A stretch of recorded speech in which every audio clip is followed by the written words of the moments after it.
کابل څخه تر آریوب ځاځیو ولسوالۍ پورې د دغې لویې لارې وضعیت درښایو. انځورونه چې تاسو وینئ دا نو د پل علم ښار دی.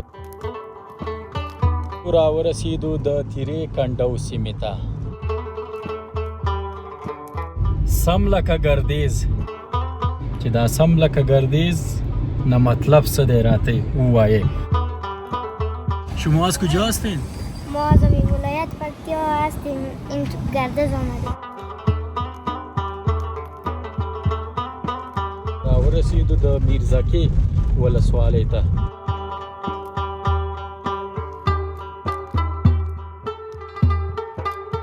بس هماغه خبره ده وایي د هرې سختۍ وروسته رڼا وي.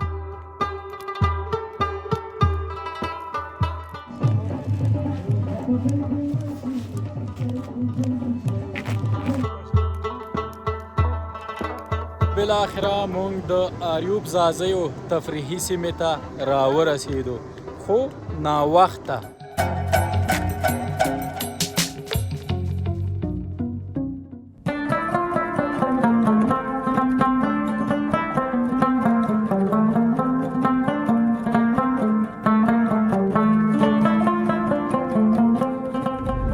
السلام علیکم ورحمت الله وبرکاتو. د سنرایز افغانستان لیدونکو هیله د ټولو روغ جوړ او خوشحاله اوسئ. سباون مومند یو ځل بیا ستاسو په درانه چوپړ کې حاضر یم. درنو لیدونکو تیره خپرونه زموږ تاسو ولیدله چې د آریوب ځاځیو ولسوالۍ په سپینه شګه یا منډهیر ملي پارک کې مو چمتو کړې وه د اختر په دې ګرم موسم کې، او د دې ترڅنګ زموږ هیوادوالو سره دغې تفریحي سیمه کې نو دا چې پخوا هم اوس هم او دغسې وعده مې هم کړې وه چې تاسو ته به د کابل څخه تر آریوب ځاځیو ولسوالۍ پورې د دغې لویې لارې وضعیت درښایو. هغه زیاتره زموږ هیوادوال چې دې خواته نه دي راغلي د هغوی غوښتنه وه چې دغه لاره مونږ وګورو، که چېرته مو بیا خوښه وه او زړه یا طبع مو ورسره ولګېده بیا به آریوب ځاځي ته په چکر باندې ځو. نو نن مې په همدې پار وغوښتل چې تاسو ته دغه خپرونه د کابل څخه تر آریوب ځاځیو ولسوالۍ پورې چمتو کړم. زه اوس مهال له کابل څخه روان یم.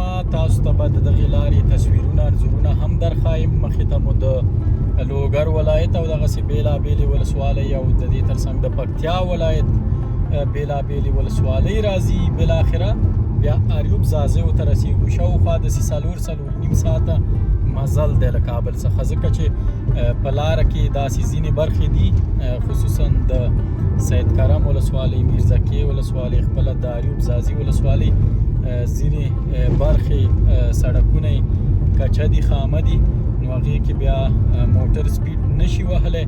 نو که چېرته دا مکمل سړک له کابل څخه تر آریوب ځاځیو پورې پوخ جوړو بیا نو ډېر وخت یې نه نیولو چې دمه ونیشي په لاره کې. البته که چېرته بیا په لاره کې زموږ هیوادوال کوزیږي د انځورونو لپاره، د ځینو طبیعتونو لپاره چې ترې خوند واخلي، نو بیا په دې کې هم وخت ضایع کېږي. بیا دغه لاره دغه مسیر یو څه اندازه اوږدېږي. نو په دې وروستیو کې لکه څنګه چې مې ویل په آریوب ځاځیو کې نو ډېر رش دی، بیروبار دی. هلته هوا هم ډېره ښکلې ده، لکه څنګه چې تېره خپرونه تاسو ولیدله. زیاتره خلک د چکر میلو لپاره زړه ښه کوي.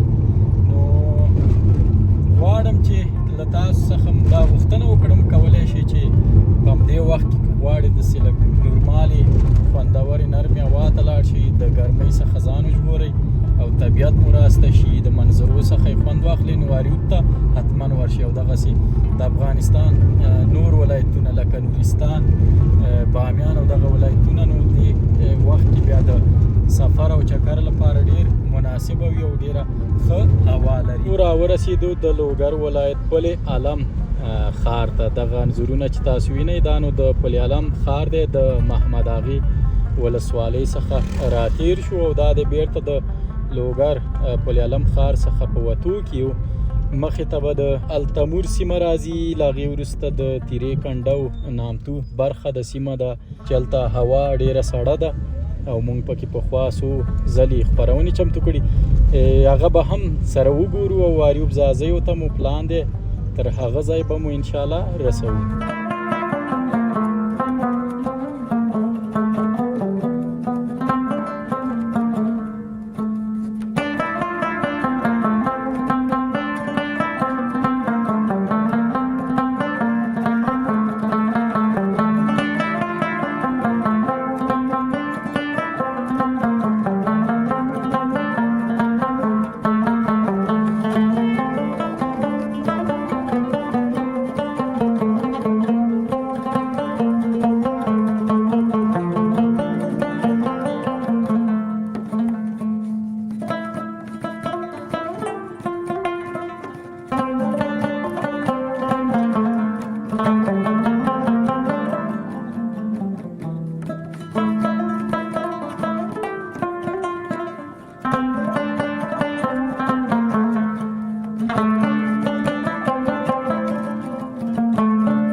درنو لیدونکو راورسېدو د تیرې کنډو سیمې ته. دلته نو هوا ډېره زیاته سړه ده، یخه ده. په دې ګرم موسم کې ډېر طبیعتي موسم دی. زه به هڅه وکړم یو څو دقیقو لپاره دلته دې سیمه کې ښکته شو، یو څو انځورونه به مو واخلم او د دې ترڅنګ له دغې هوا څخه به خوند واخلم. بیا به حرکت وکړو، د ګردیز ښار مخې ته راځي او له هغې وروسته بیا نو د پکتیا ولایت ځینې ولسوالۍ دي، هغه به ټولې په تاسو باندې ګورو، انځورونه به یې شریکو او لږ لږ معلومات به هم درکوو.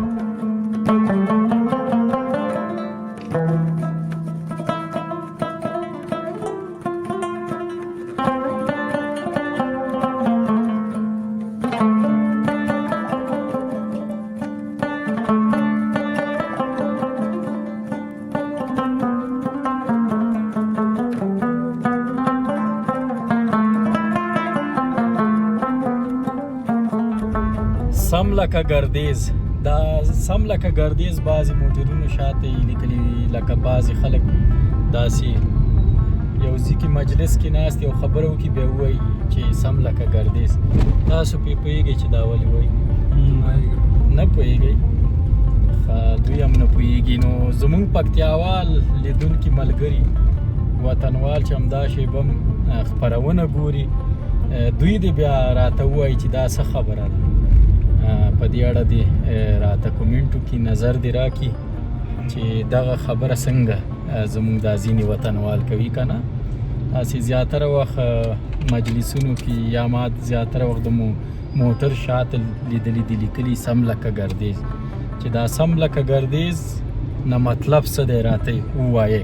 او لکه څنګه چې دوستانو تصویرونه انځورونه وینئ، موږ راورسېدو د پکتیا ولایت ګردیز ښار ته او د ګردیز ښار هم ماشاءالله په دې وروستیو کې دلته ډېر کارونه شوي دي، خصوصا دغه نوې ودانۍ پکې جوړې شوي دي او ځینې سړکونه پکې جوړ شوي دي. بس ټول وطن دی دغسې آباد وي او په دې هیله چې مونږ شاهدان اوسو د داسې نوو رغونو بیا رغونو او ښکلاو. نو دغسې ورځو مخې ته د سید کرم ولسوالۍ لکه چې راځي هغه به هم ننداره کړو تر څو چې یاریوب ځاځیو ته رسیږو. هڅه به کوم خبرې به هم لرم او د دې لارې تصویرونه انځورونه به هم تاسو سره شریک کوم.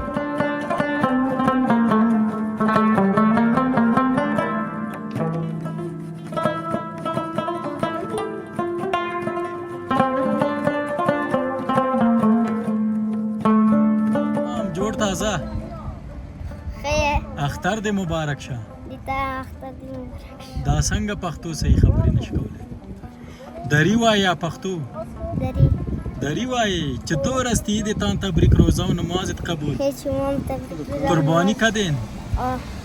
خب ماشاءالله. شما از کجا هستین؟ ما از ولایت پکتیا هستیم، این گردیز آمدیم. از شهر گردیز هستیم؟ خب در این جمع دری زبانه هستن؟ ماشاءالله بسیار خوب. Die دکان از خودت است؟ نه از مامام. از مامایت است؟ او چیت میشه؟ او بچه مامام. بچه مامایت میشه. خب یکی تبریکی باتی که در کل جهان مردم میگن. در کل جهان تبریک و روزه نماشم قبول. بر کل دوستا سلام میگم. یا خواهش از دوستا میکنم. خب خواهش کو چی می؟ شما تبریک روزه نماشم قبول. ډیره مننه دوستانو. دا وګورئ په ګردیز ښار کې زمونږ یو دریجه به ورور دی. دلته هم دریجه وړې نشته وړې ورونه ډیر شته دي او کورونه دي. یو وخت زه نه پوهېدم ما ویل که پکتیا کې ټول پښتانه دي خو دلته ځینې سیمې دي زمونږ دریجې بي ورونه پکې اوسېږي کورنۍ پکې اوسېږي.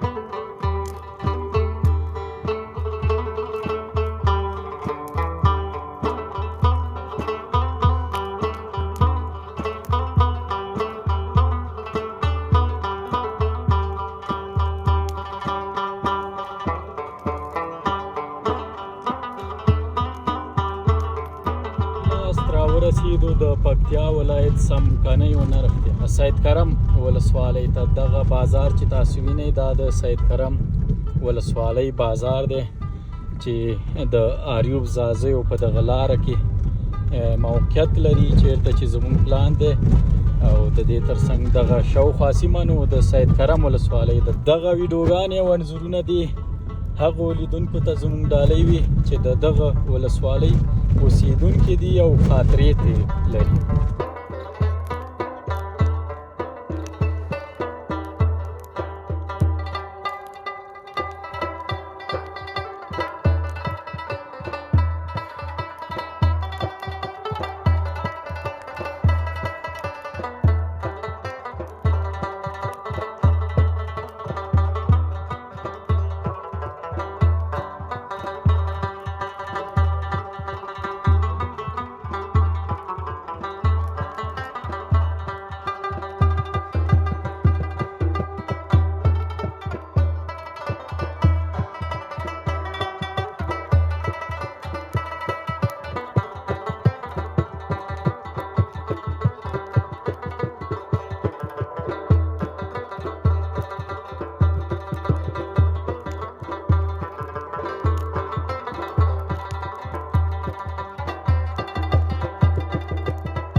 درنو لیدونکو د آریوب ځاځیو په دې لاره کې بالاخره راورسېدو د میرزکې ولسوالۍ ته.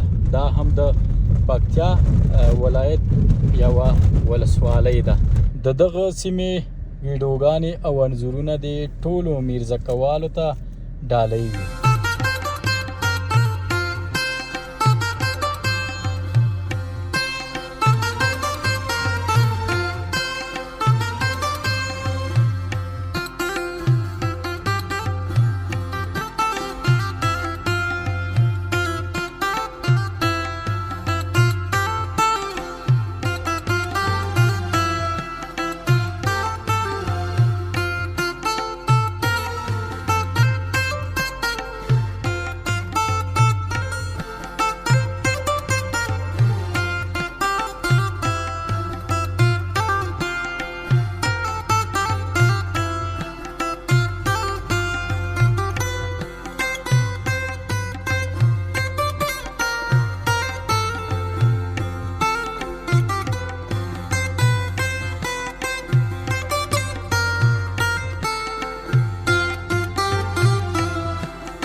درنو لیدونکو راورسېدو د پکتیا ولایت احمد خیلو ولسوالۍ ته چې دغه ولسوالۍ نو د اریوب ځاځیو ولسوالۍ ترڅنګ پرته ده او اوس مهال چې تاسو په تصویر کې وینئ دغه دوه لارې یا دوراهي دغه ښکتنۍ یا ښي لاس ته لاره چې ده دا د څمکنیو ولسوالۍ ته شهر نو ته تللې ده او چپ لاس ته لار بیا د اریوب ځاځیو او احمد خیلو ولسوالۍ نو دلته بیا دا سړک له بده مرغه ډیر زیات کچه دی خراب دی او بس هماغه خبره ده وایي د هرې سختۍ وروسته رڼا وي په افغانستان کې له بده مرغه دغه ښایسته سیمې او ځانګړې طبیعي سیمې خوندورې سیمې زیاتره داسې ځایونو کې دي چې اول کې دغسې کچه سړک راشي او ډیر په ستونزمنه توګه پکې سفر کیږي موټرې ځي بیا بالاخره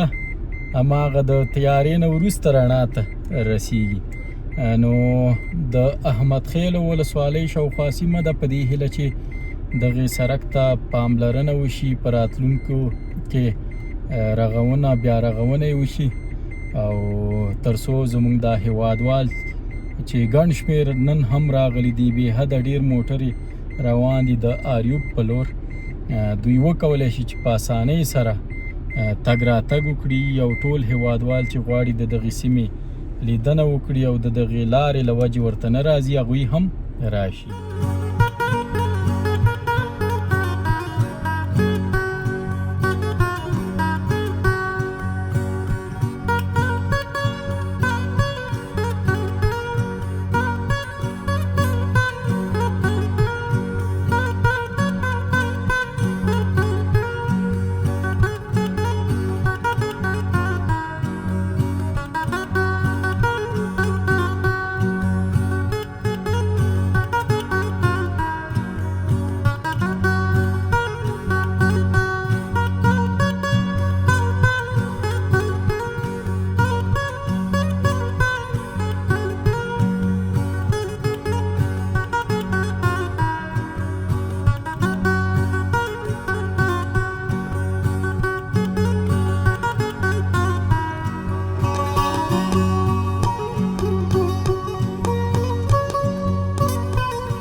درنو لیدونکو بالاخره موږ د ایوب ځاځیو تفریحي سیمې ته راورسېدو خو ناوخته دا د ماښامۍ رانږدې دی ځکه چې دلته نو ډېری سیلانیان راغلي وو بېحده ډېر په اختر کې دلته د اختر په شپو ورځو کې بیخي ډېر راځي نو دا چې لاره بنده وه تقریبا 3-4 ساعته موږ په لاره کې وځنډېدو د لاره بندۍ له وجې کله چې لاره خلاصه وي په شاوخوا 4-4.5 ساعتونو کې له کابل څخه تر ایوب ځاځیو پورې موږ را رسېدلی شو نو هیله ده چې دغې خپرونې څخه مو خوند اخیستی وي او که غواړئ د ایوب ځاځیو منډهیر ملي پارک خپرونه وګورئ ننداره یې کړئ نو د سنرایز افغانستان چینل کې شته لیدلی شئ تر بیا چې زه ستاسو په چوپړ کې حاضرېږم تاسو په له یو مهربانه خدای سپارم الله مو مل شه د خدای په امان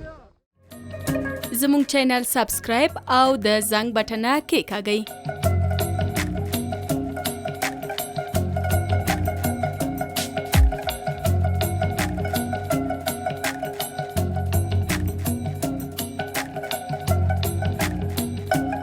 له ښکلو ویډیوګانو څخه خوند واخلئ